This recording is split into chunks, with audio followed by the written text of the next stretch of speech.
Y'all ready to start? We are. Welcome everyone to the panel on enhancing local news in the digital age. Thrilled everyone could make it. I am Tim Regan Porter. I'm the director of this center. And before we get started, I wanted to recognize someone who was inadvertently left out of the dedication, just in all the confusion, forgot.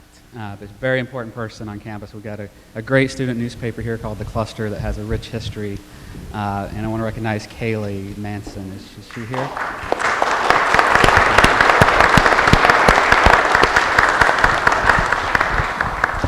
And so with that, we'll start the panel. I'll introduce the panelists. Everyone in the room has a brochure, hopefully. There is a hashtag for people watching online. It's #LocalNewsCCJ, or you can go to our Facebook page and post a comment, and we have someone monitoring those sites, and when we open it up for questions, if you're joining us virtually, you can ask a question that way, or if you're in the room and you just don't want to step up to the mic, you can tweet or join us on Facebook. So moderating the panel today is Eric Newton. He is the senior advisor to the president of the Knight Foundation and is one of the key people there working with journalists and journalism educators to transform what we do to make it in the digital age. Joaquin Alvarado is the chief strategy officer at the Center for Investigative Reporting out in the Bay Area, and they do fabulous work. And before that, Joaquin was the, I think, chief innovation officer, something like that, at American Public Media. And Jennifer Greer is the chair of the journalism department at the University of Alabama. And they have a partnership with the Anniston Star that has lessons definitely for us in how we're working with the Telegraph. Sherry Marshall is the executive editor at the Telegraph. And Taya Ryan is the president and executive director of Georgia Public Broadcasting. And bios are in your program. And with that, I'll turn it over to Eric. Thank you very much.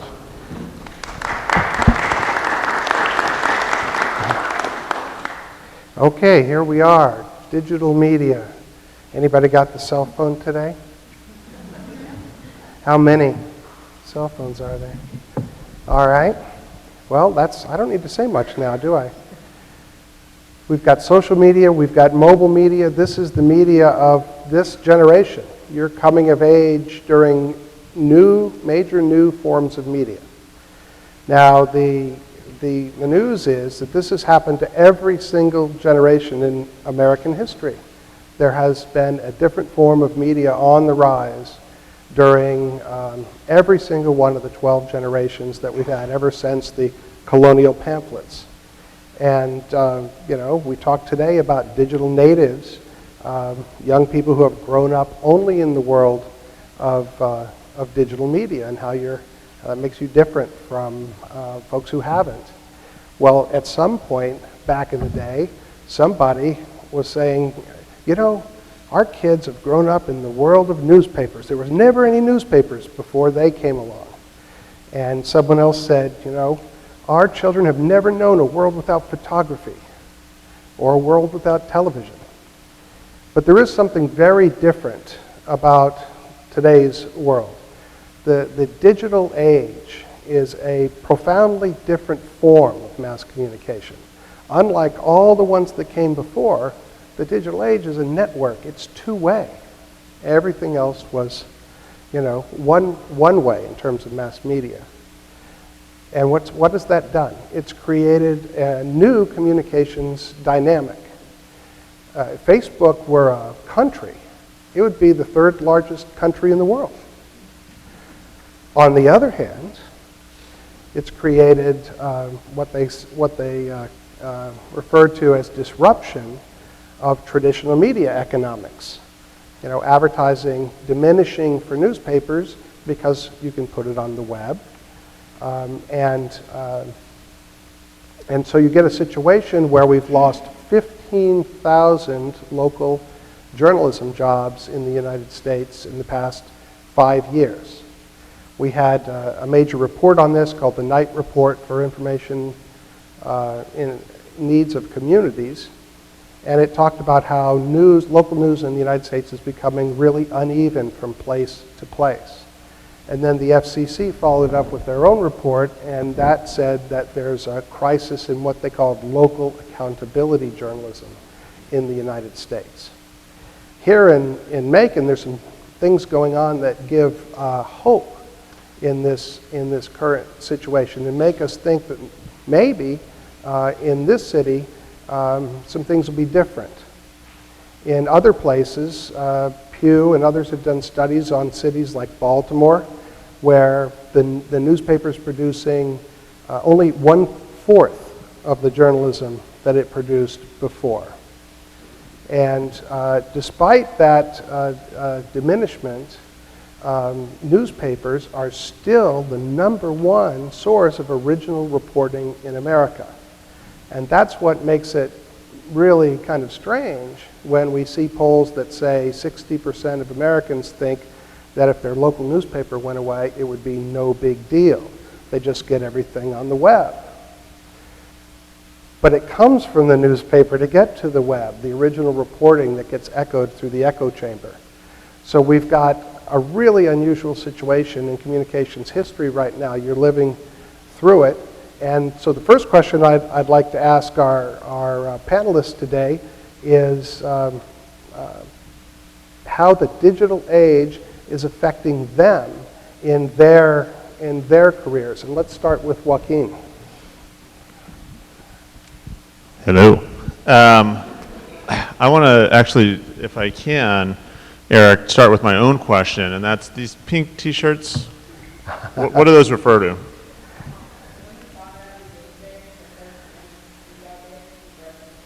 Right on. Do you guys have a good soccer team? Okay, and you guys are on the soccer team? The same reason why you guys have those pink T-shirts, why pink as a brand around breast cancer awareness and finding the cure. You got a Strokes T-shirt on.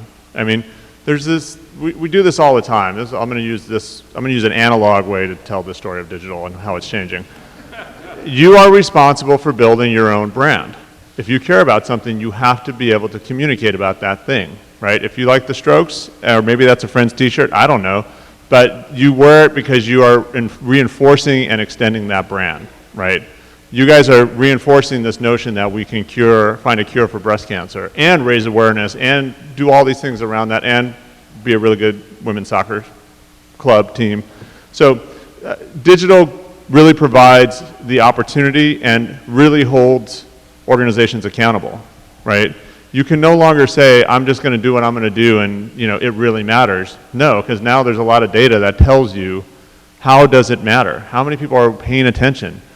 Is your audience as diverse as your community is, right? Is it talking to young people the same way as it's talking to middle-aged and old people or more senior folks? Is it talking to the unemployed and underemployed the same way it's talking to the small business owner? Can you even tell who they are? I didn't come out of the news business. I came out of the sort of video games and movie business.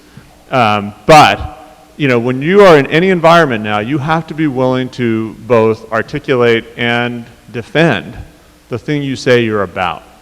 So I'm from the Bay Area, but even riding in on the Groom shuttle, thank you for the President's office setting me up, I got to talk to folks getting dropped off in this community, and I heard some really interesting stories just right off the bat, And so I think the thing that digital challenges us to do is not try to be Twitter. You don't have to be Twitter. You don't have to be Facebook. But you have to be really good at using these tools and holding yourself accountable and getting that story out there in new, different, and important ways. Because the digital technologies that are coming out and have been out, America can be proud that these companies largely are based and created in this nation. But I think our greatest innovation is the diversity of our people. And that cuts across all kinds of lines. And for the folks in this room who are going through do we have any high school kids in this crowd? Okay, welcome. Through Mercer students, your responsibilities, especially if you care about your communities, is to figure out ways to use these tools to tell the story and to support initiatives like the one that got ribbon cut today 3 times. And recognize right there, even though we missed you at the ribbon cutting, congratulations for being the student paper. Thank you, Joaquin. How is Jennifer, how is the digital age changing journalism education? I think that's the question that we're all asking inside journalism schools is how is it changing education? Because sometimes the change is kind of coming ahead of the curve and hits us. But one of the things that we've grappled with at the University of Alabama is, are we building people to work in an industry? Are we building leaders of an industry? And those sometimes are two different things that we have to teach both the basic skills that are going to get you your first job, and we have to teach the skills of critical thinking, evaluation, and looking at the bigger picture of the role of media in a community and engagement in a community, you know, what the new industry is going to be. And we can't envision that. And that's why it's so cool when we have students here, is I look at students and I get really excited about that this is the best time to be a journalism student, because you guys are really going to define journalism in the next 20, 30, 40 years. You're going to define a whole new field, and you're going to be the innovators, and you're going to figure out things that we couldn't figure out. And so I think sometimes there's apprehension. I hear it from the parents, mostly from the parents, that, oh, there's no jobs in newspapers. We hear, 15,000 local news jobs gone. There's no jobs. There are jobs for you out there. They just may not be the jobs that we envisioned 5, 10 years ago, or the jobs that are currently out there in the industry. There's jobs that we can't envision. So I think one of the challenges that we have, and you bring up the idea of branding, and that's been kind of a hot button issue in journalism education, that there was a big thing going back and forth on the web that somebody at Northwestern, I think, a professor had asked somebody to do a paper on how journalists brand themselves, and these journalists got very angry and said, well, we can't brand ourselves. But the idea of your brand as the Macon Telegraph, your brand as Georgia Public Broadcasting, your brand as an individual is what's going to matter in this changing media landscape. That people need to know why they can trust you, and why they can trust you, and why they can trust you for information. That in all this noise, what can we hear? And an analogy that I sometimes use, I've actually borrowed from one of my colleagues, is that if we have, anybody play the guitar out here? Okay, so one, is there another one? A couple of guitar players. If I gave everybody in this room a guitar right now, how would we know that those two could play if you guys are all strumming, right? That's basically what we're dealing with in journalism. Everybody thinks they're a guitar player. They think they're a journalist because they can put up a blog. How do you make yourself stand out?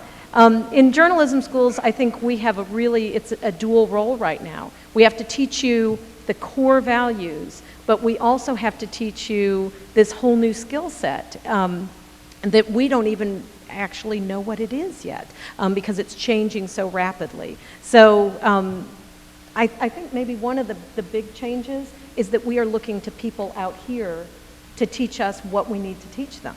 There's a great article that was with the Neiman Lab, it was just a couple of days ago that came out, that you guys need to be responsible for your education, that we can guide you and we can help you, but you guys have to bring things to the table too. And that's what makes it exciting for us as educators, is what you guys are bringing to the table and what you're teaching us. So I guess maybe the overall is that it's much more collaborative than I think it used to be even 5 years ago, that we're learning from each other and we're all trying to figure it out. And the industry plays into that as well. Thank you. Reverse mentoring. Yeah. Sherry, how's the digital age affecting you? We know that every community is different. What's the story in Macon? Well, let me talk a little bit about what I heard at the dedication today. I think I lost count of the number of times people referred to the newspaper. And I don't use that word very much anymore because I think of the Telegraph as a news operation. Certainly our history is steeped in print. There are lots of great reasons why I'm proud that, that our history is print. But in fact, we have to deliver news however people need to get that news. And that's been probably the biggest challenge in the newsroom, is to figure out how to continue to do good work. We still have to produce a newspaper every day. Frankly, it still is our bread and butter, and yet we know that people, many people, don't subscribe to the paper anymore, but instead go to websites, or they get mobile, news mobile, on their mobile devices. The iPads are becoming more critical. And so that requires a lot of different skills than have existed in many newspapers. With your iPad, digital visuals are more critical. If you have in your newsrooms lots of journalists who have come up in the traditional path, they may not be skilled in those kinds of endeavors, and so we have to figure out a way to educate those folks. So this partnership brings all these young people for whom some of these things, it's just instinctive. So we're looking at figuring out how we can learn as much from students as we can teach students. One of the very concrete things that's happened in our newsroom is the fact that we break news now when it happens. Once upon a time, not very long ago, we'd come into work on stories all day long, and sometime at midnight, you could go to the website and see what the Telegraph staff had produced all day long. We don't do that anymore. And, it was not a very easy thing for journalists in the newsroom to accept the fact that if they finished the story at 1 o'clock, they posted at 1 o'clock, because by God, our competition was going to get that story. Well, it's not just about competition, it's how people get news now. And when they come to the website, they expect to see new things, they expect to see fresh information, and the competition might exist, but our biggest responsibility is to deliver news when it happens, when people want to get it. So, I could speak all day about all the ways that digital has changed the way we do business, and I expect that I'll get some good questions from you, but it's a huge challenge, but it's also a huge opportunity. This city that we produce news for, I should say this region that we produce news for, is hungry for news, and so I'm looking forward to this partnership as a way to, frankly, produce more news, produce better news, make it valuable, make it relevant, and in part that's going to entail being able to deliver it in different ways. We can't do what we used to do and remain relevant. Tim, Sherry just mentioned the partnership. So could you tell us a little bit more about the Macon experiment and how that fits in with these digital age changes? Sure. So for those of you who don't know, the partnership here is between Georgia Public Broadcasting, the Telegraph, and Mercer, and the Department of Journalism and Media Studies. And so we have a joint newsroom now where students will work alongside reporters and operate in a teaching hospital type model. So there's a lot of great work being done by journalism schools across the country, and we're looking at the models that work. So there's great community news websites coming out of Berkeley and University of Missouri and all of these schools, and we're going to follow some of that, but we're trying to seriously think about how a teaching hospital works. It's not a student hospital, right? You don't just send students in to work with patients and a professional comes by every once in a while and says, here's what you're doing wrong. It's professionals and students working side by side, learning from each other, and the community gets better medical treatment, and students get a better education, and professionals learn something they wouldn't have learned if they were just on their own. And so that's exactly what we're trying to create here. And of course, the digital piece is driving a lot of the need for new and innovative models, but it's also an opportunity for professionals to get up to speed. They're in the daily grind of spot news and don't have time to keep up with Twitter and Facebook and Pinterest and whatever's coming out tomorrow, but students, love to keep up with that. And so having them work side by side, just by osmosis, they'll learn some of that. And there's a real opportunity. I mean, we all know the challenges that digital media has brought. There's a lot of economic challenges, but there's also great opportunity. There's that two-way communication you talked about. But it also enables us to do a better job. We have more facts at our fingertip than we ever had. We can verify easier. We can talk to more people. We can involve segments of the community that haven't been involved before. But that's a challenge in and of itself because we also have a society that's growing very skeptical. And because the barriers to entry, anybody can create a blog, everyone has a camera now in their pocket, who do you trust? How do you know who to trust? What's the value of a newspaper, of a journalist? And so the challenge we have to face is not only giving you the skills, but also helping journalists think about brand and how do you communicate the value you're bringing, verification, the professional ethics, and the work that you put into it. It's not just your opinion that you're throwing up on a blog. Not to denigrate bloggers, that's an important conversation. And one of the challenges is to bring them into the fold and have that conversation, but also talk about the importance of verifying facts and having multiple arguments compete. But so we're exploring all of that, and in technology, my background before magazines was in web technology, so this is very exciting for me to sort of come full circle.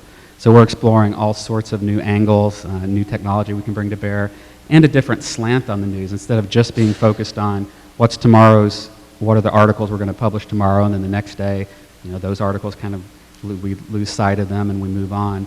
But thinking more along the lines of a Wikipedia or Homicide Watch, where the things we're talking about are important and they continue to exist long after that article is published. So how do we engage the public and keep them interested, keep that information fresh and up to date, so that's beyond just checking the homepage of your favorite website.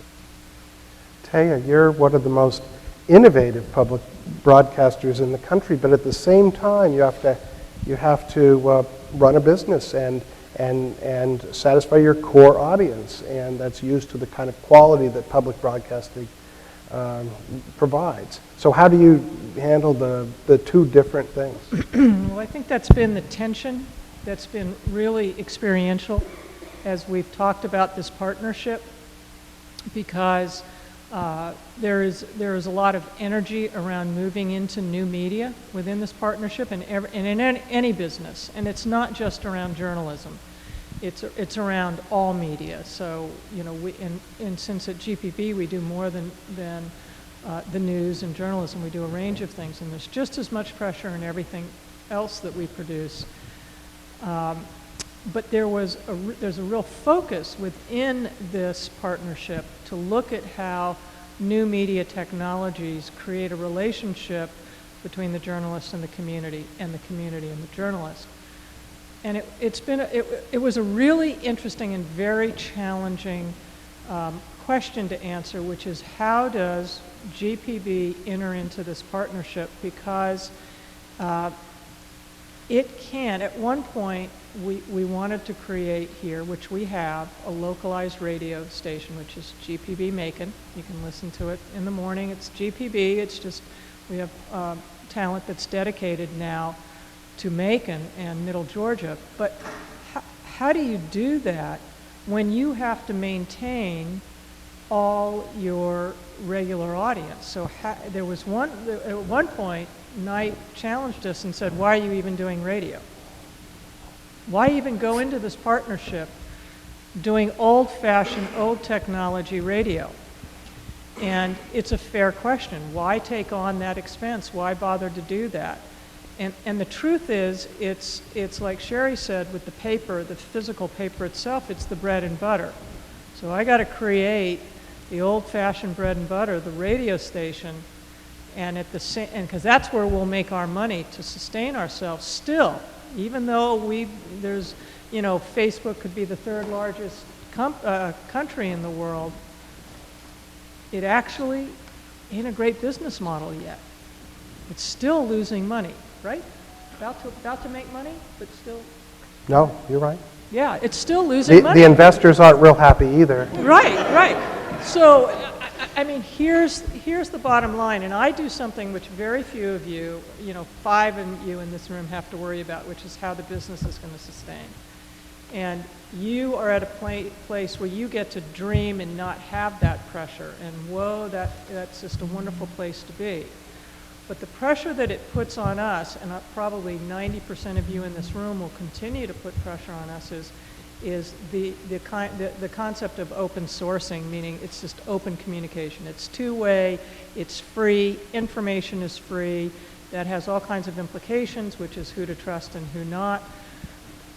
But the problem is that bridge period that we're trying to figure out between a radio station that you turn on your dial in the car, a newspaper, and the new world that we're all leading into. And that is a really difficult transition. And we don't all have the answers. We're straddling two different worlds. We're being forced into one world, but then we get forced back into the other because of economic realities. So it's one of the things to think about as students is look back on that economic reality. And if if you come up with an interesting solution besides a paywall, let us know, because we want to know.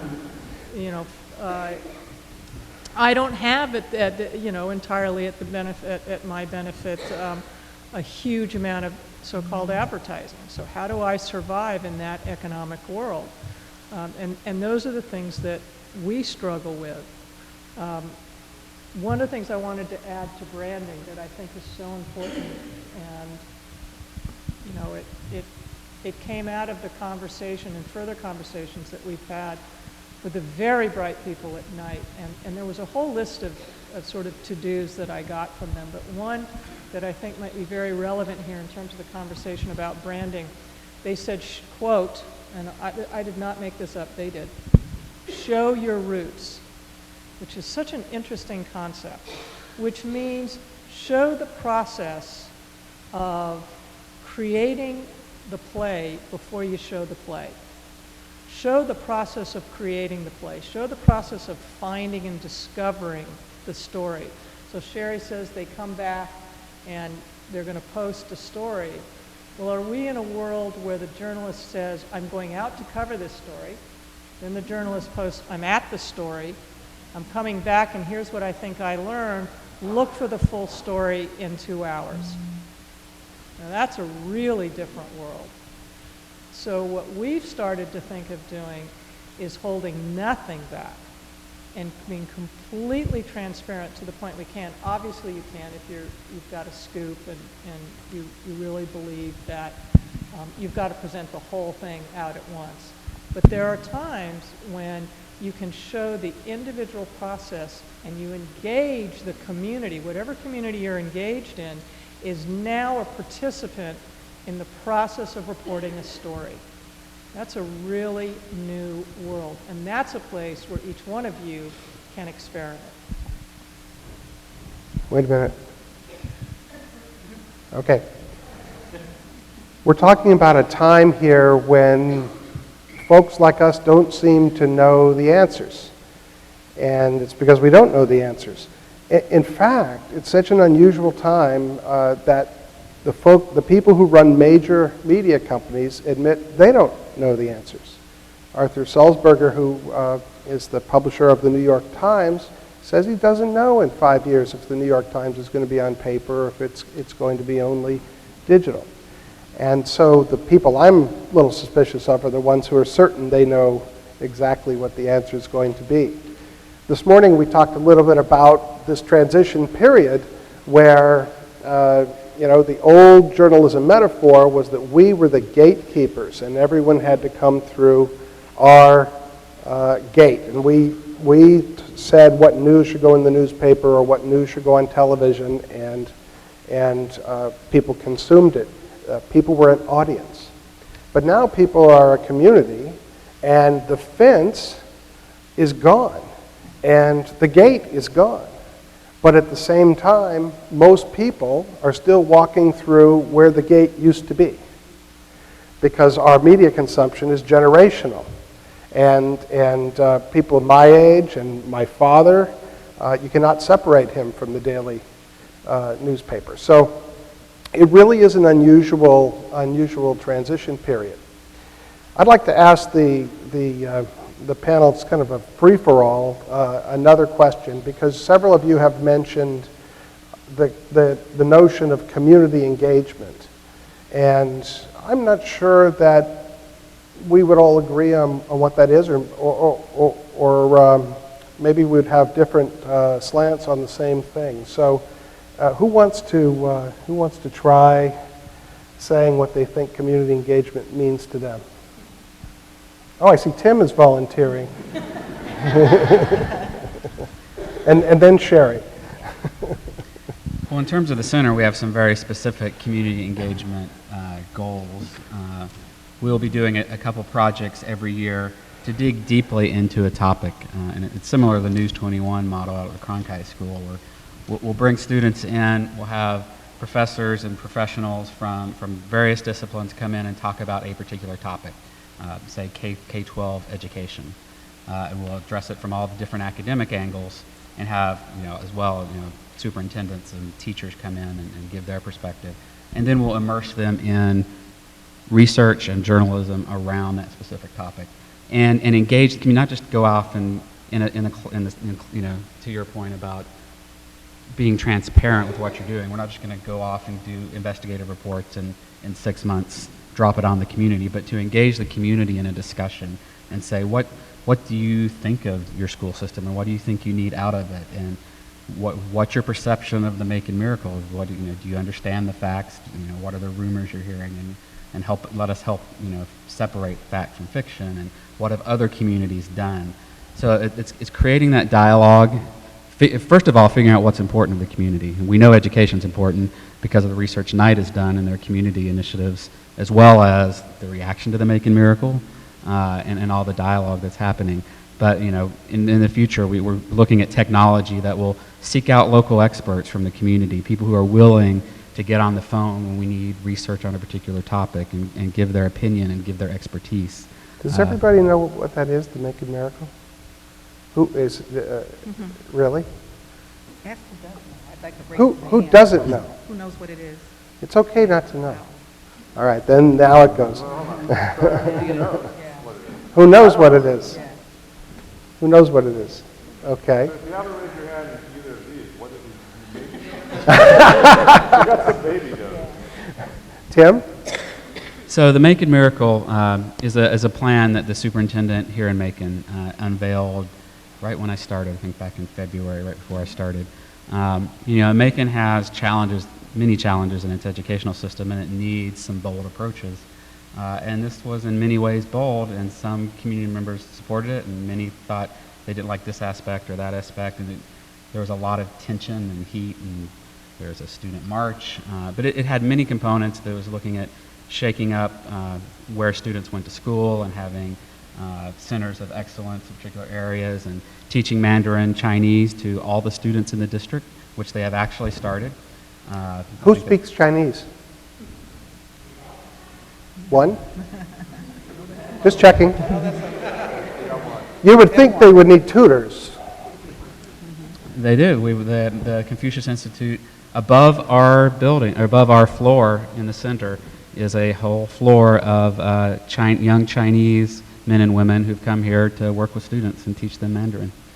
Sherry, you grabbed the microphone on question of community there engagement. are so many different ways to talk about community engagement, and it probably is one of the biggest challenges of this partnership is to figure out a way to really participate. That's the new word I have now. Participate with the community to figure out where our focus should be in our newsroom.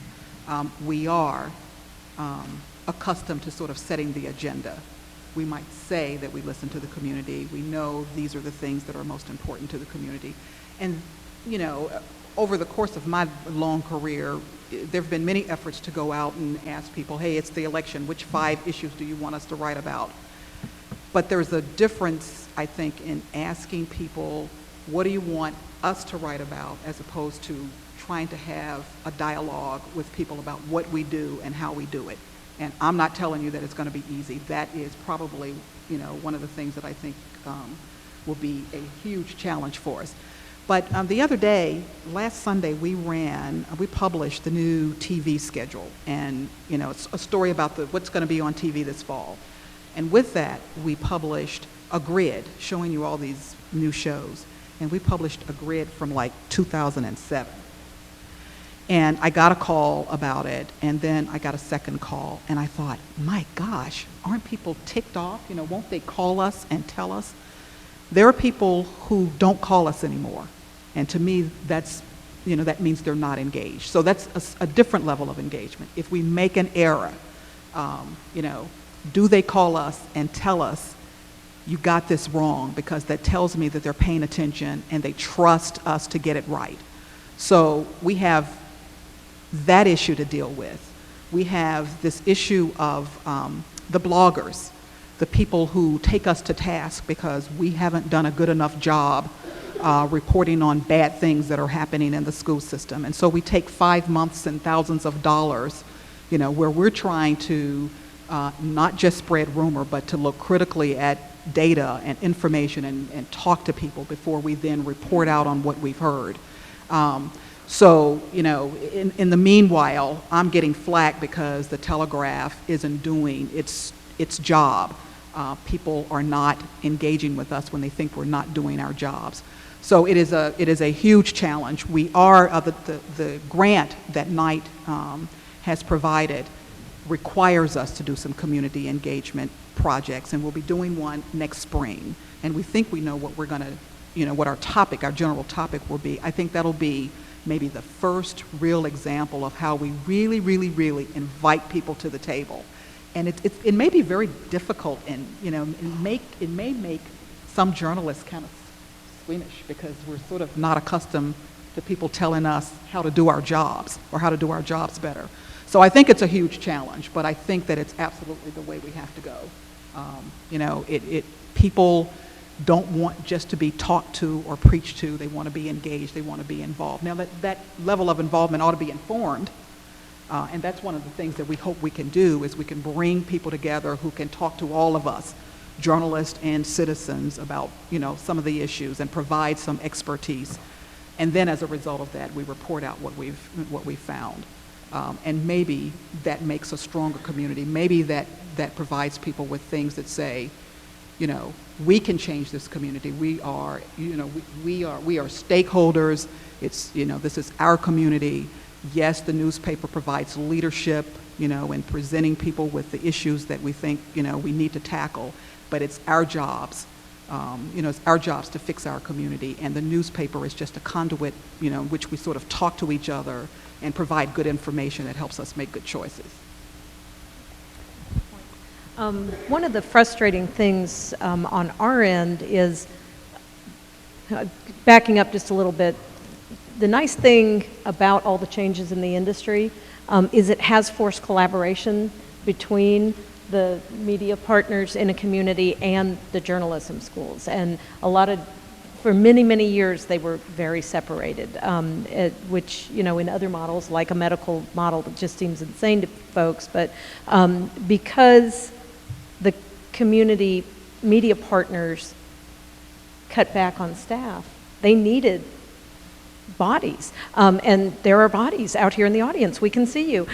We do have students, and we have students who are willing to work for very little money, just because they want to learn and they're excited about it. And so we've had these partnerships at the graduate level. We have a master's degree in community journalism with the Anniston Star, and then at the undergraduate level we have ongoing internship program where we have 10 to 12 students per semester in the Tuscaloosa News for our undergraduate students, and that's the local paper.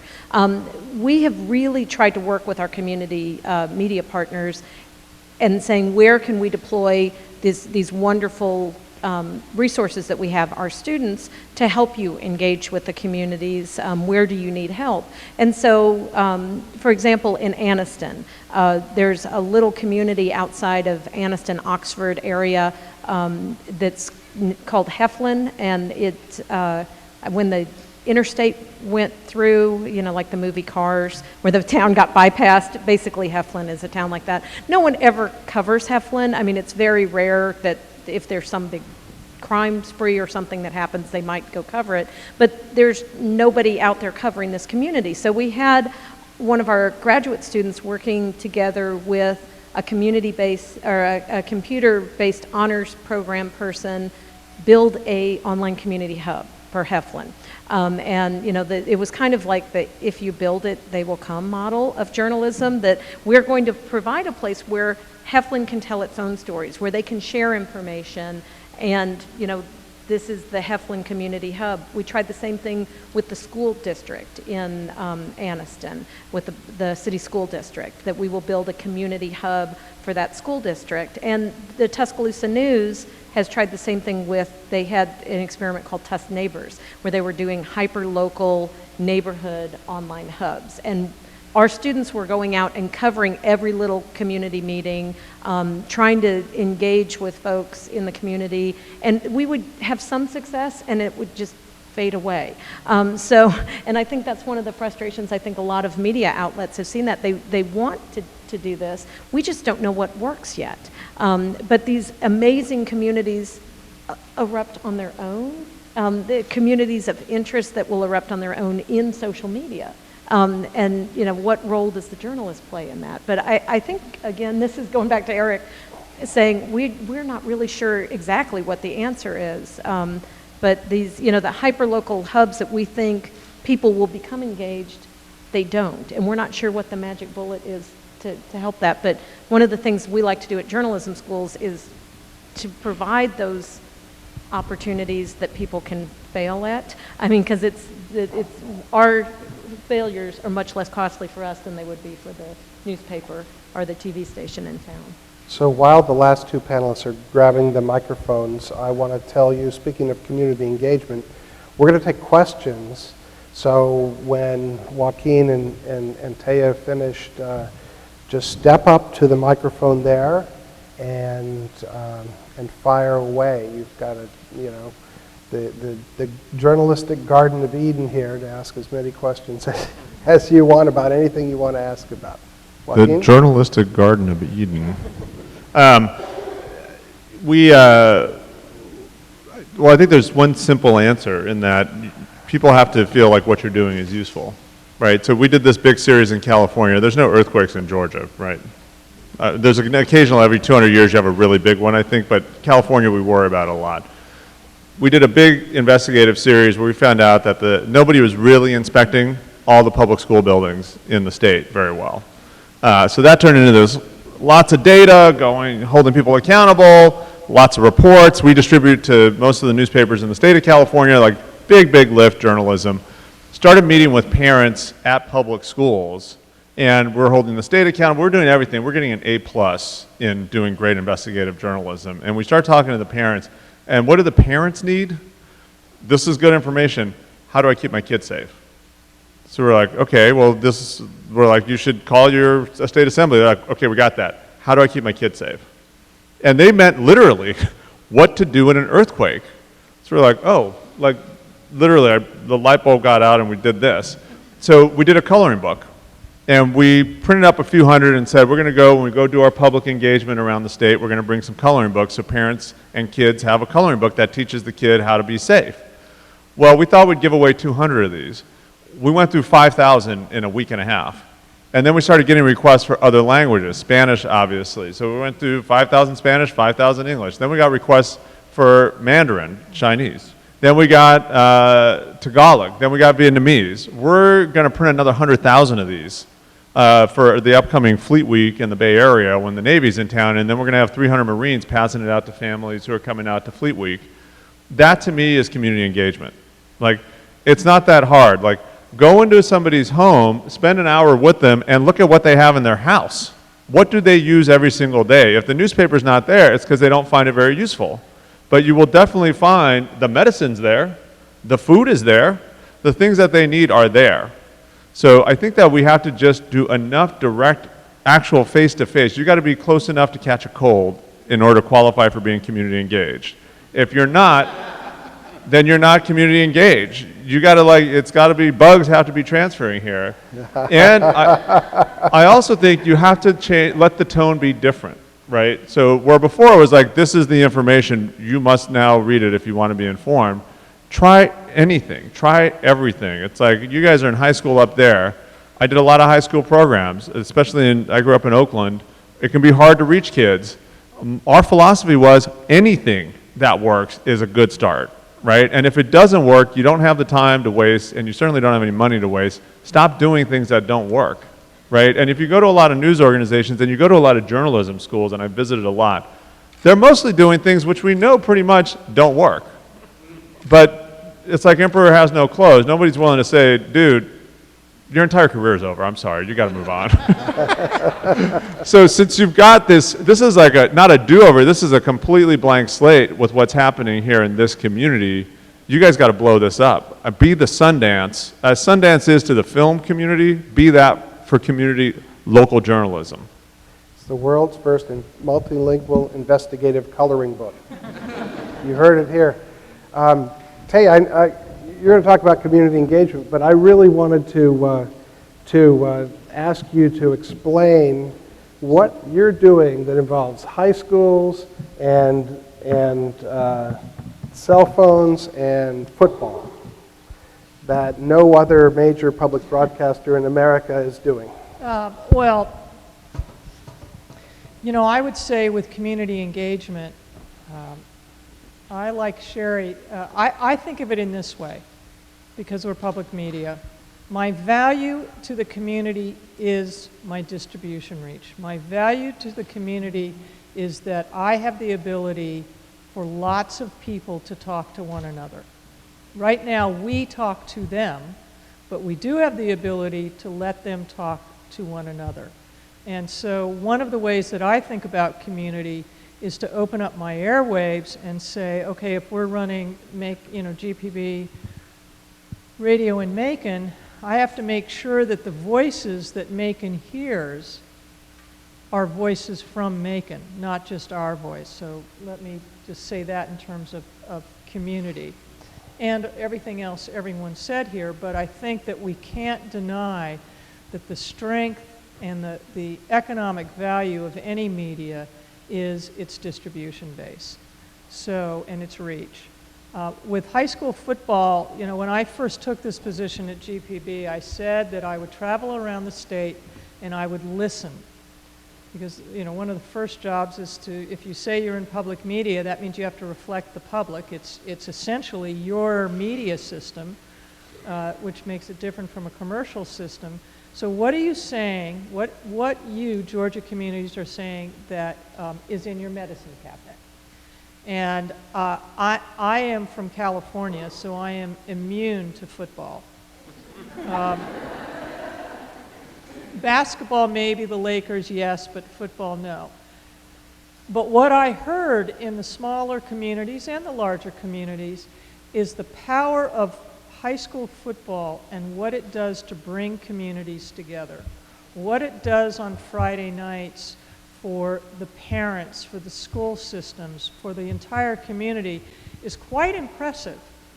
And so I said, okay, I'm going to redouble the efforts of GPB on high school football, because if I am a community-based media system, my community says it comes together, it finds a way to web itself together through high school football.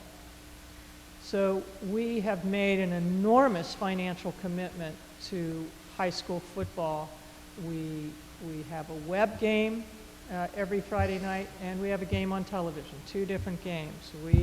We own the rights to all the high school football finals. We do all the semifinals. We do it all. We do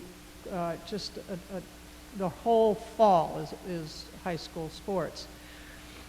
But the more interesting thing is that it doesn't stop there, because that's not where the audience stops. In fact, that's only a part of the audience. What we did was say what all the smart people in this room say is, you know, what about more information? What about an app? So we created the first high school app. You can go to gpb.org and download it.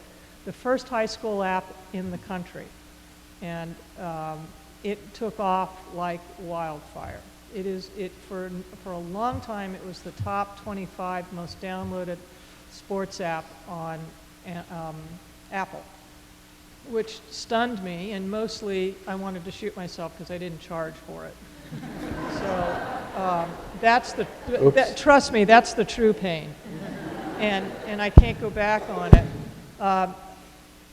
But now it has become where you go to a Friday night game, you'll see a lot of the folks in the stands watching the game on the app. The game is more downloaded on the app, the live streaming game on the app, than it is even from the website. So that was really interesting to me. We've got 360s. I mean, each year now we're upping the app. Now you can go and type in a stadium, a field, a high school football field, and get a 360 of it. So we're using that kind of technology too, where the app is becoming so popular that it may well far surpass at some point anything that we put on television. And that's the critical mass you're waiting for, because once I have that critical mass, then that begins to be a position where I can monetize it. But it's been a really fascinating experience, both to engage with the community on every platform I can think of, and using football, high school football as the essentially the content. So that's what Eric's been talking about. Thank you. It's question time. So, come on down. We've got students who are curious. We've got professors who have questions. We've got a gentleman who's coming up right now. This is the star student right here. I'm assuming I'm supposed to use the mic. My name is Chris Loomis. I help teach journalism at a local high school in town, and I'm also a historian by training. So I've been listening to you, and you've all been talking about how everything is new and everything is changing. And as a historian, by training and disposition, when people say everything is new, everything has changed, I sort of tense up and get really upset. And so I guess my question for you is to sort of turn that question around, and I'd like to hear you talk about, this is for everybody on the panel, how old media, how these helpless media like radio and television and newspapers are shaping the way that you approach digital media. Thank you. Okay, so we're going to talk about, why is journalism important? Everything about how it's being done is changing, but why do we do it? Because you need to know things to run your lives. So how does the lessons of what we have done in journalism, how are they informing us? Can I have a smaller answer, but somebody mentioned the movie Cars. Pixar, far and away the most innovative animation studio on the planet. They did it by acting like they were Walt Disney in 1920, right? Small community of creatives, hyper-focused on the quality of the technical work and the storytelling. And if there was ever a debate, storytelling wins over. And I don't think that part has changed in terms of success in this space. The technology is changing very quickly, obviously. The audience is changing. But those that win, I think, are focusing at these core sort of value propositions of the form. And then the technology can do anything it wants to do around that if you're really focused on that, but you have to be agile enough to... Pixar also wrote the software that allowed them to make, Woody look like that. I'll also say, how many students are here with their professors and or high school teachers? Or because they're... Okay, so you should be up at that microphone. This is your brand. As the student who asks questions in public forums, this is your chance to really build that brand. You're saying grades are at stake here? I don't know about the grading policy here at Mercer. I'm sure it's very rigorous, but your brand is built every single day. Well, in terms of history, I mean, that's obviously very important. There are many fundamentals that don't change just because it's online or in mobile. And that's still important to cover, and it's important to know what's been done before so you don't think you're reinventing the wheel. There are many elements that have many elements that are still the same, but innovation is hard, change is hard, and companies fail at it all the time, and those who are successful often start to fail because they get locked into patterns. And so I think the reason we talk a lot about change, one is we're all facing change and how we survive because of what the internet has wrought. But also because it's important, the pace of change is not slowing down. And we need professionals and students to understand how to react to change and how to keep those fundamentals and take that knowledge of what's gone before and apply it to new methods, new economic models, and new technologies. Okay. Just one phrase. Learn to write.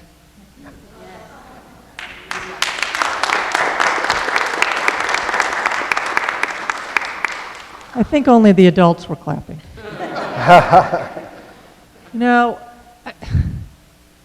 I have no respect, I have no time, and this is just because I'm old, for bloggers that just are a mess.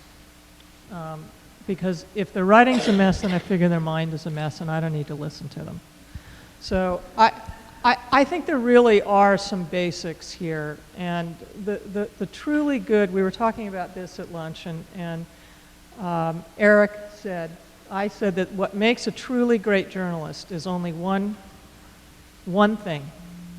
You have to be curious about the world. And Eric then chimed in quite rightly, and he said, and great writing.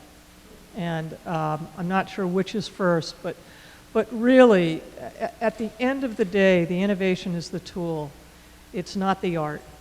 And learn to use the tools, and we have to learn how to monetize those tools. But there are still some basics to what you have to learn. And you just plain old have to be a great writer.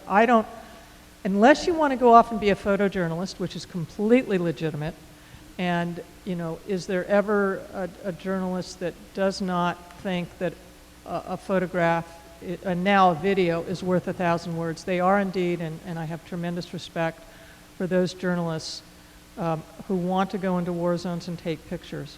They are extraordinary people. So I'm not saying to be a journalist you have to write. You may choose a different way to go be a journalist, and that's completely legit. But if you choose to use the mechanism of writing to communicate, learn how to do it. One of the things I'd add, Eric, is we like to get it right. Several years ago, the mayor of Warner Robins killed himself. And we heard about it, and there was the obvious concern about whether or not, to be honest, whether we'd be the first to report it. That's too big a story to get wrong. Does that mean that we had to know everything about the mayor's death before we posted a story online? We had to know when, where, how? No, but we had to know that we were right about whether or not the mayor was dead. And I don't remember, and I don't know if anybody in here remembers whether we were first or not, but that didn't matter. Being right was more important. And that's a legacy of traditional media. Again, things have changed, and you can tell a story over the course of a day. You don't have to have absolutely everything, every bit of knowledge about a particular event. But getting it right is critical, and getting it right on really important stories is also extremely critical. That doesn't change whether you're digital, whether you're in print, no matter how you're delivering the news. Getting it right is critical. So we verify, then we clarify. You find out what people need to know and tell them. Yes? Hi, my name is Rachel. I work for a local TV station, and my news director always says better to be right than first, so I just want to agree with that. My question is, I think you mentioned bloggers. Given the uprising in social media and Facebook and Twitter and communicating with people, do you think that blogging plays an important role in media, considering, anyone can blog? Any person get out there. You have your official news outlets, and then you have all these bloggers. Do you think that there's a relation between the two that can be beneficial? Wait a minute, I got to get this picture for my blog.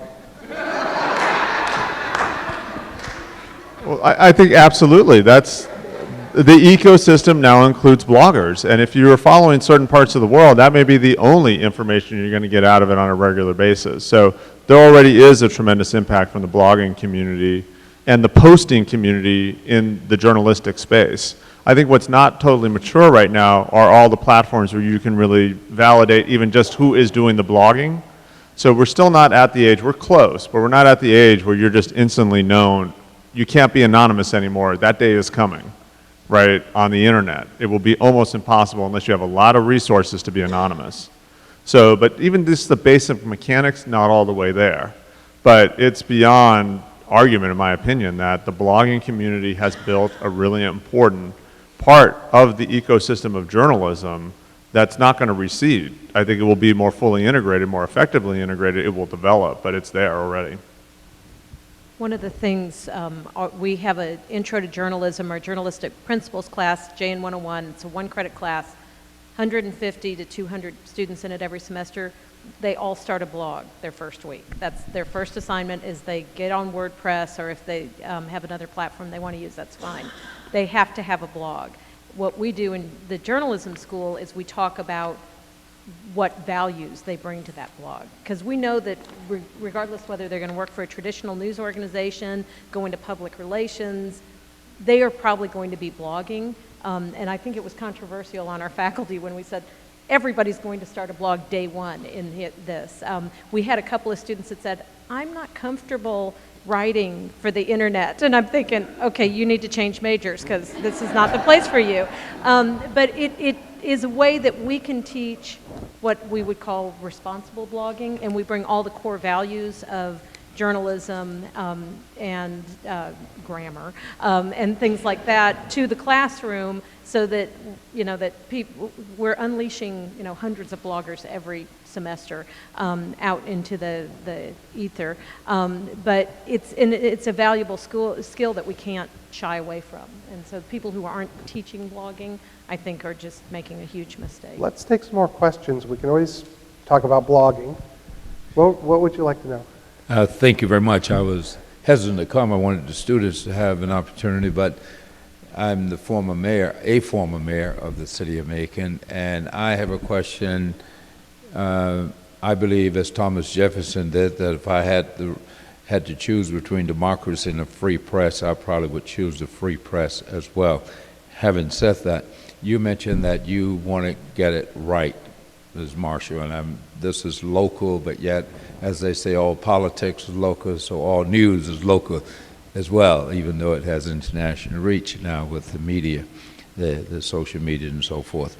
My question is, recently in this town, we have a judge who's arrested for DUI and did not get a ticket, but what I've read, not just your media, the print media, but the electronic media, has been very, very reluctant to question how this could happen, and waiting on an investigation, I guess, from the sheriff's office, especially when the sheriff says he must be correct because not all of the instruments that we use to measure DUIs are accurate.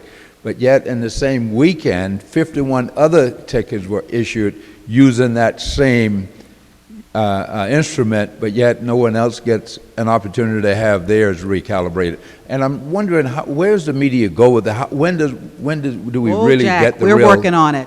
Excuse me?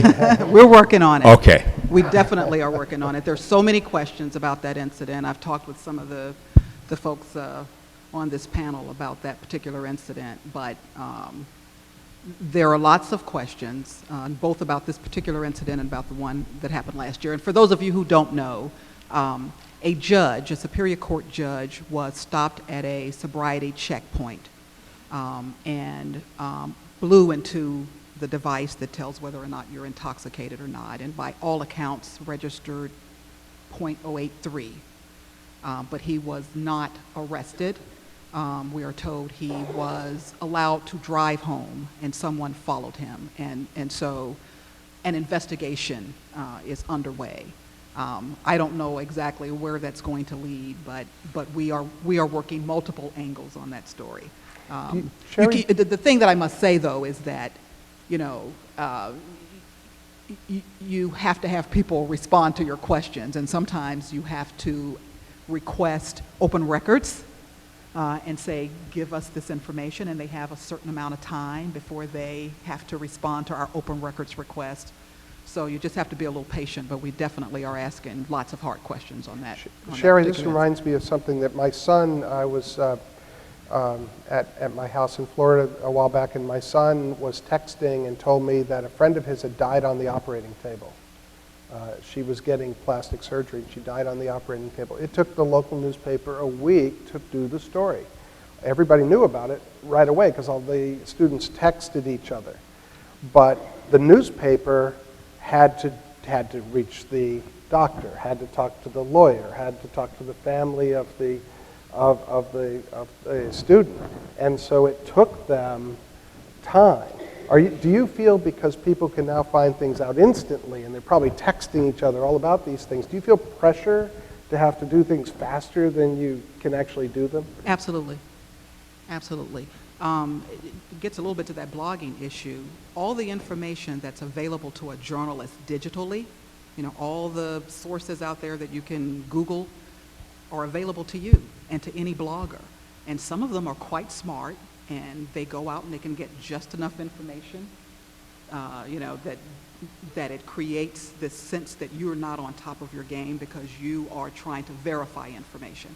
So absolutely, there's pressure there. But again, it's just so critical to be right. But, we have to work differently. We try to be more efficient in how we work. But yes, there is pressure. Question? My name is Grant Geist. I'm a senior at Mercer. The panels hinted at an increasing generational differences in the audience.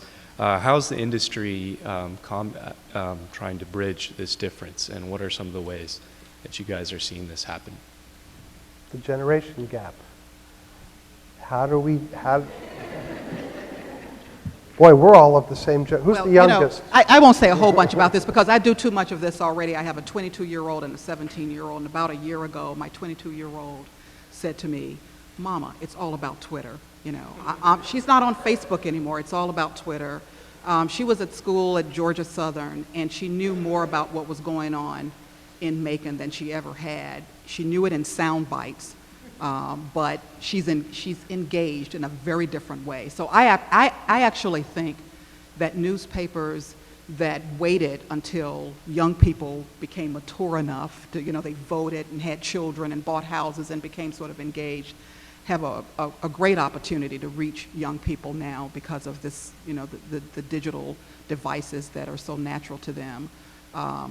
But it's still a matter of serving the information in a way that is palatable to them. There's a guy in this room right now who writes fantastic stories, fabulous stories, and I love good stories, and they tend to be pretty long, and they're very good for print. I have to kind of force my daughter to read these stories. It's just not the way she likes to consume news, even great stories. I don't know quite how to bridge that gap, but certainly in some ways the digital delivery of news is giving us better access to younger people. Anybody else? I would submit that the organizations have to hire young people and more diverse folks into their news organizations. And if you go around to the organizations that are winning, they have a very, very good mix of people who are senior and have all the trophies, mid-career folks who got bored or laid off from traditional organizations and wanted to kind of flex, and then young, diverse people. And also, I'll say this, how many people here who are students would like to have a job when they graduate? This is what I'm saying. That kid asked a question. Your likelihood of getting a job from one of these people who are in the community is higher if you ask a question, right? Like, you've got to be reaching out. There are opportunities where you intern. Growing up in the film business, you had to work for free for a year or two to get the relationships, even to get into the mix. It's a relationship-driven environment right now, and it probably always has been. So I think it's a two-way street, in the sense that a lot of times organizations might even have a job open, but they're not getting people sort of networked into it easily enough. So if you're interested in working, and you want to be in the community, and I think one of the objectives of the center is to really develop the talent of Macon to tell the story of Macon in a new and innovative way. It just opened. Day one is right now. So I would be over there on a daily basis trying to get my thing going, because this is the chance to do your own little startup with these folks and make their success your success.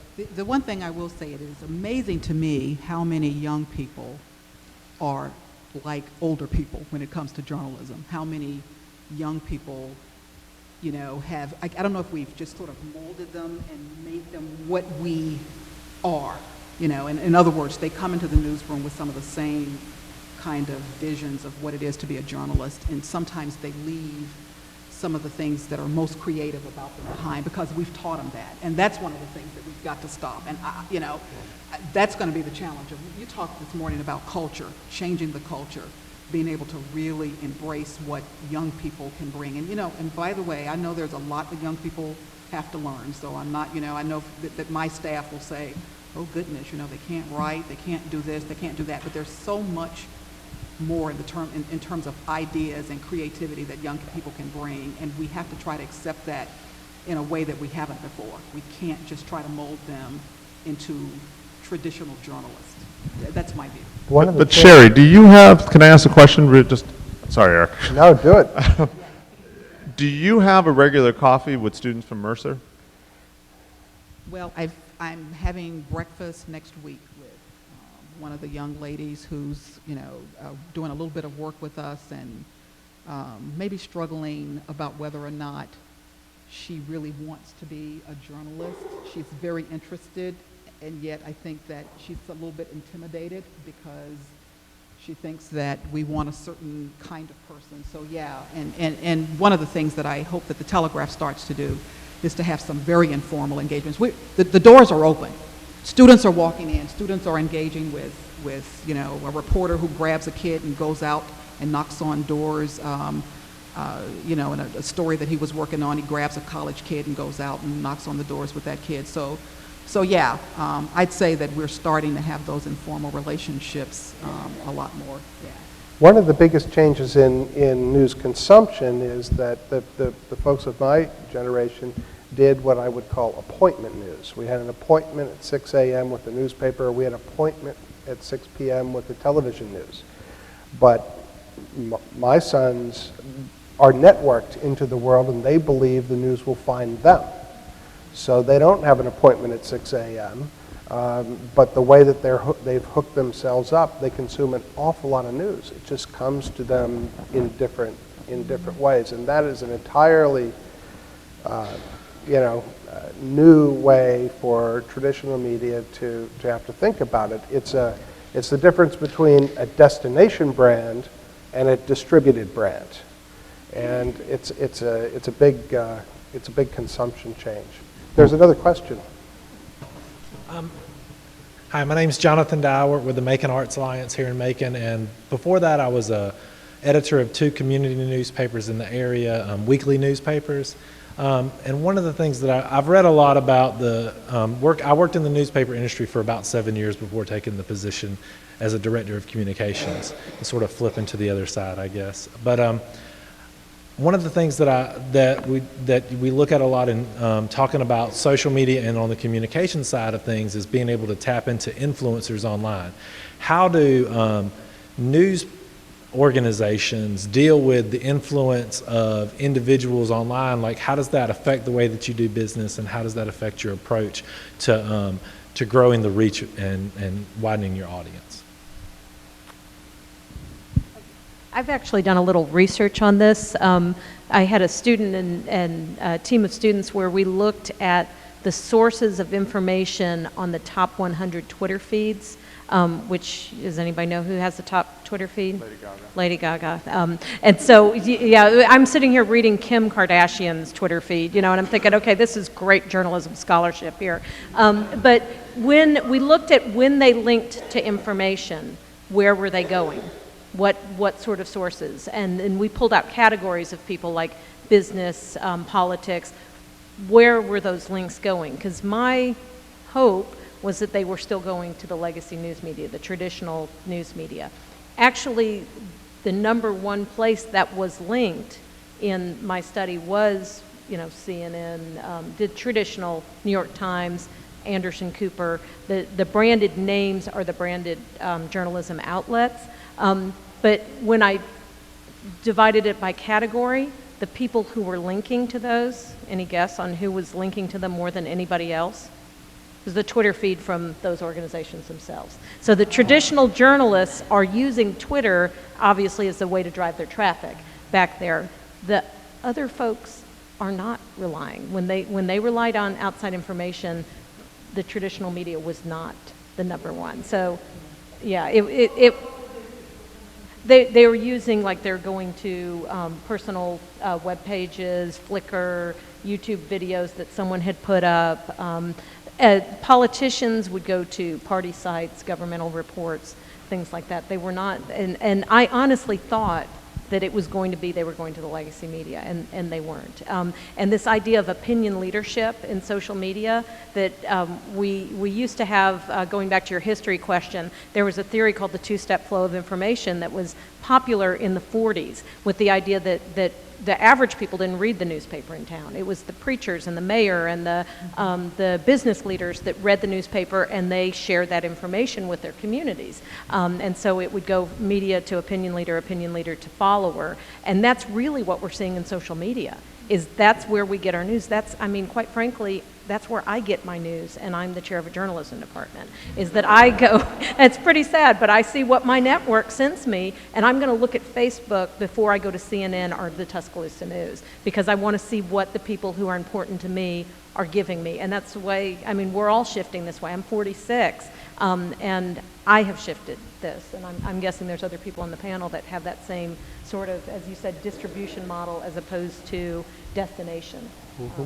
Tim? In terms of news outlets engaging with influencer, I think we need to be engaged with them. I think we're missing an opportunity to be visible in the community and to engage the community by just writing people off as bloggers. But people need to understand that that's serious work and takes some effort, and it's not, you know, I don't think we want to go the route of some cable news channels where you just have someone with an opinion on one side and someone with an opinion on another. There was a conversation actually we had last night with Adam Regacia, who's hosting Morning Edition here locally. And there's a blogger in town who talks about the board of this education issues and has some great information, some questionable information, but he's getting information that you know, that's hard to get. Whether it's reliable or not, we don't know. And he says, well, you know, I'd love to have you on the air, but A, you're coming from an agenda perspective, so you're discounting anything that counteracts your argument, so we got to have that conversation. And B, we need to talk about your sources. If I'm going to have you on the air, I can't just let you spout what you heard. I need to get phone numbers and names, and I want to have two sources, talk to them, two reporters, myself and somebody maybe over at the Telegraph or someone in Atlanta at GPB, and verify the information, because we can't just open up our airwaves to rumor and innuendo. And so I think it's important to engage them, but we need to understand what the journalistic process is. And it takes, the community needs to understand that, but reporters also need to go to that extra effort to figure out who is the community to listen to, and let's reach out to them and engage them in the conversation, but in a responsible way. Kind of like the difference between news radio and talk radio. Yeah. Is that one of those two tries to make sure it's absolutely right. There's another question. Yes, I'm Jonathan Gordon, and I'm a junior at Brookstone School in Columbus, Georgia. And my question was that I've been playing sports my whole life, and when you get to high school, you get so excited about your name, being in the newspaper and everything. Well, I was wondering about why haven't there ever been a newspaper where that's related to kids, and where kids can have their name in the newspaper in Little League football and Little League, because parents spend so much money on Little League football, and they would love to have just a cutout of their kid's name in the newspaper or a picture of their kids in the newspaper, and I feel like that will contribute to the journalism in a great way. What sport do you play? I play basketball. Well, we do that. I mean, GPB does that. You can go on to gpb.org at sports, and you'll see an enormous amount of video and photographs of kids around the state who play high school football and basketball. Well, I was actually not just high school. I was talking about like just Little League, and because, I mean, yeah, of course, high school, everybody has different things on high school students, but if I was thinking about pertaining to elementary school kids and middle school, because there's not much media for them. But since I've never heard from that before, I guess that would be a great advancement in media. You should get a Knight grant to start that. I'm not kidding. And you got to get the soccer team to help you start this. By the way, you guys need to ask at least one question. You made me think about something. We need to. The center is doing a big series on child nutrition and child nutrition safety. So we're dealing with everything from diabetes to asthma to, you know, these out of control sort of junk food situations, lack of funding in public schools for lunches. But if you start with the negative, it's sometimes hard for families that are busy, tired, broke to tune into the negative. They want to start with the positive. So what you're describing is a positive community force around youth sports that parents want to see their children in and kids want to be represented in. So how many people go to Target? It's like, when I was a kid, when my mom had to go buy underwear and toilet paper, it was not a good day for any of us, right? But now, we all like going to Target because they kind of treat it like doesn't have to be horrible to go do the basics, right? So I would actually recommend, I don't know exactly relative to this, but that's a great idea to start something. Because if you could get parents following a little news site that did that on the Little League and on their kids' sports, that's actually a better way to try to get this conversation around, well, how do you eat healthy, right? These kids are doing great. How do you do it on diet, right? What does a good, healthy diet look like for a young athlete? That may be a better way to engage community members around these very tough stories we're about to do, just in terms of how epidemic asthma and diabetes are, than coming in and starting to bang parents over the head with, why are you letting your kid eat a Cheeto? So I actually think you're onto something here, and you should pitch these folks right over here with that concept and get these students right here to help you with that. Okay. Think about how this is now possible, but it wasn't possible 20 years ago because millions of these games occur in the country and there aren't millions of journalists. So, 20 years ago, the math didn't work, but now people can report their own games. Parents could take pictures and post those, and so now it's a question of, there he goes. You just got a card going. It's a Knight grant. She represents Knight in this community. So now it's a question of people like you creatively thinking of how to use the new tools to fill that gap.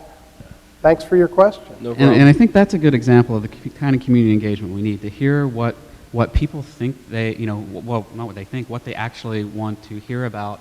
And it reminds me even of the earthquake study. The investigative report was great, but then what do I do with that information? And I think sometimes we lose sight of the usefulness of news and information. We have this high-minded ideal that journalism is just Woodward and Bernstein, hardcore undercover investigative journalism and getting somebody, but it's giving people what they need to know to govern themselves and to be involved in their community. And I think that, classifieds are not news, but Craigslist is a big reason why newspapers are in the shape they're in. Yelp is not journalism, but it is useful information. I think journalists need to think about what do people living in a community need to know? Where do they want to eat? What's going on with high school sports and Little League? Where's the block party? Where do I vote? And so part of what we're looking at the center is not just what undercover stories do we need to do. We want to do that, but also where are the pain points for people in the community? Little thing like when's my trash get picked up? I can't make sense of the county site. Anything. We need to hear from the community and start addressing where they're actually living and what they need to know, and not just think of old, what the hardcore news, image. And if we don't come up with answers, then the technologists will give us answers. And in fact, there is a company that has a computer program, and you put in the Little League score, and the computer writes the story based on the box score. It's written by a machine. And, we from journalism tend to think that journalism's better when people are involved. Jonathan Gordon. Okay, thank you.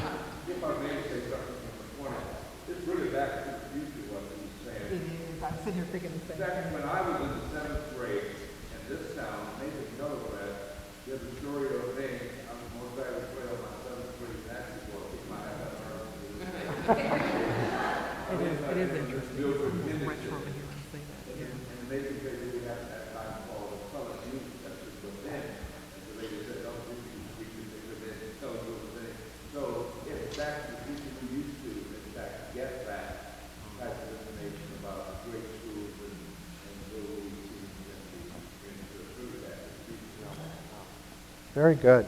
Thank you. Well, thank you. Can I just say one thing, Eric, that I just wanted to respond to a couple of questions ago about this.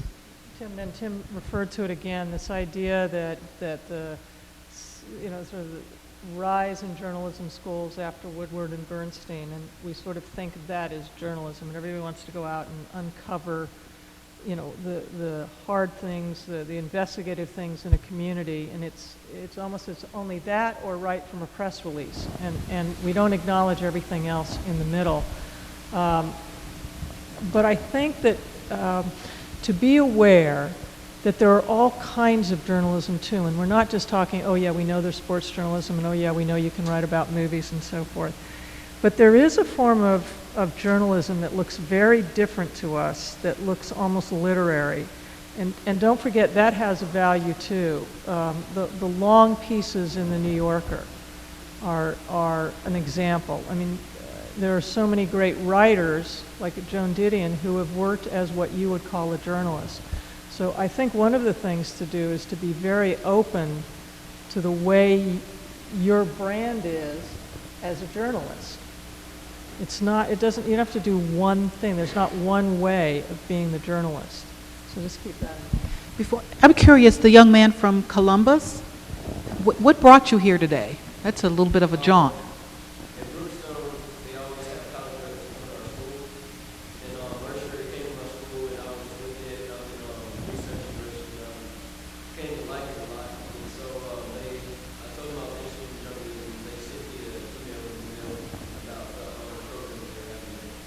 Fantastic. Wow, that's great. Who are you sitting with? Wow, you all are to be applauded for that. Now, I think we have time only for one more question, so No fire away. My name is Drew Haynes. I'm a senior media studies major here, and I was thinking more of the community engagement that we've been talking about and going with the high school football. Mercer's done so much with College Hill, the Mercer Village, now with the CCJ coming in, and then football coming to Mercer next year. Go Bears. I just wanted to get you guys' reaction on how you think not only the Center for Collaborative Journalism, but the football team itself is going to help engage the Macon community, because we've seen it, and I've personally done research over the last 5 to 10 years. The Macon community has definitely come up. So what do y'all see, over the next 10 years with these new things that we're getting here at Mercer?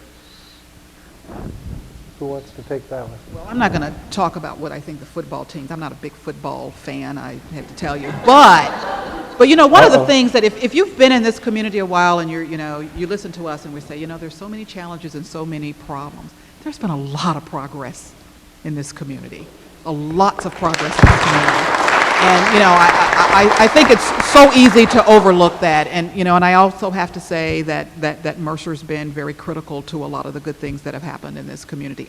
I can't help but think that a new football team is just another good activity for this community. And I'm going to go to a few games. I wish they had maybe a restaurant or something that I could, eat while I'm watching the game or something like that.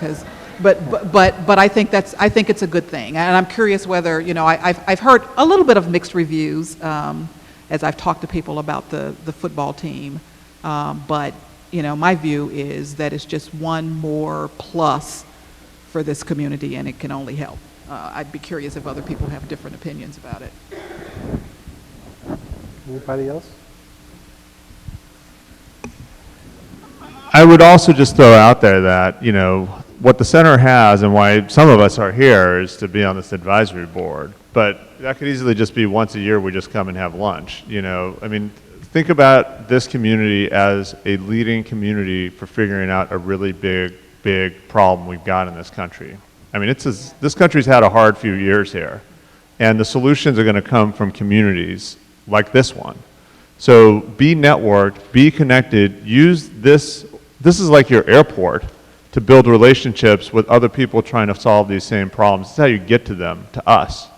So be as highly networked as this center has the possibility to be. Challenge it to be the kind of institution that is transformative. We talked about that word earlier, but I actually believe you got to have big, challenging goals. You're going to have to ignore, let me use a technical term, the haters. There will be a lot of people dragging you down constantly.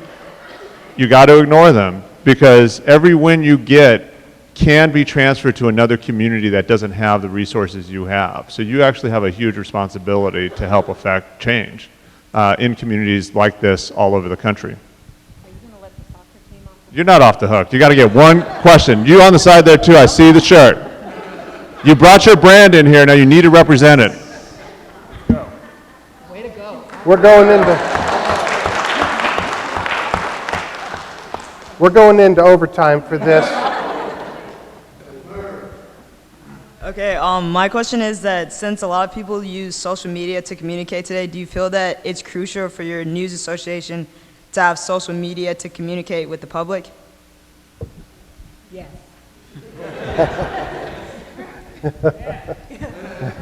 Absolutely, and that's one of the things we'll be working with the Telegraph, on. And where I come from, that was a crucial to how we grew. And it's important to know, obviously, how to use Twitter, but things like what is your voice and what information should you share, when is a story, when should you hold it back because it's you need to get the whole story, and when should you do a drum beat and tell what's going on. So those are the types of things we'll be exploring in a real world environment with the Telegraph and GPB, but it's absolutely crucial. Anybody else? Well, let me just close. Oh, one more question. Look at this. Wait a minute. A bonus question.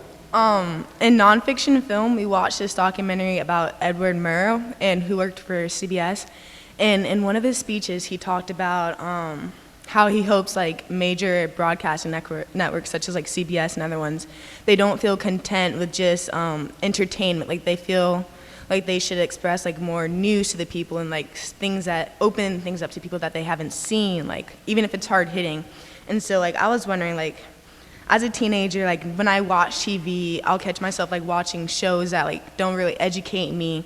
And like I know the same like for a lot of my friends, like Jersey Shore and that stuff. And like when I go on Twitter, I don't like necessarily get news, I just get like random stuff about people. So I was wondering if you guys, if you still feel like journalism and news are like still as hard hitting to the younger audience as you hope it to be. There's actually there's a project on public television that I've had the sort of privilege of being involved with. It's called Half the Sky. It's Nick Kristof from the New York Times and his wife who won a Pulitzer. They've both won their own Pulitzers.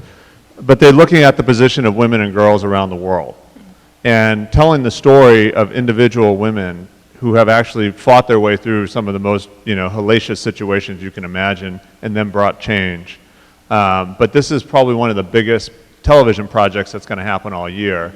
Completely, it's all over social, it's community engaged, and it's, I think, some of the finest work that public television is going to do in a long time. So that's Monday and Tuesday. I would submit, check it out, and then provide feedback. You've got the head of GPB over here, you've got resources here to take your feedback and let us understand if it worked or not from your perspective. Okay. There is a CNN reporter who has been promoting a new news show that's going to be on BET. I don't know if any of you have heard this promotion, and the promotion goes something like, name 3 housewives of Atlanta. Yeah. And then name 3 senators. And he's, what he's essentially saying is there is an appetite, and it's just, there is a hunger for substantive news. Yeah. My 22-year-old daughter has me sitting down watching some of this god-awful, reality TV. I sit there and watch with her because she's interested in it. At the same time, I walked home on both the Democratic and the Republican convention, and she was watching C-SPAN. And she was watching it all the way through. I actually tried to flip to CNN, where there's, commentary and even to Fox. And she didn't want to hear it. She wanted to hear the unfiltered speeches, and so that was a moment for me. So I guess it's not mutually exclusive. There's certainly room for entertainment, and obviously you can still be hungry for good substantive news.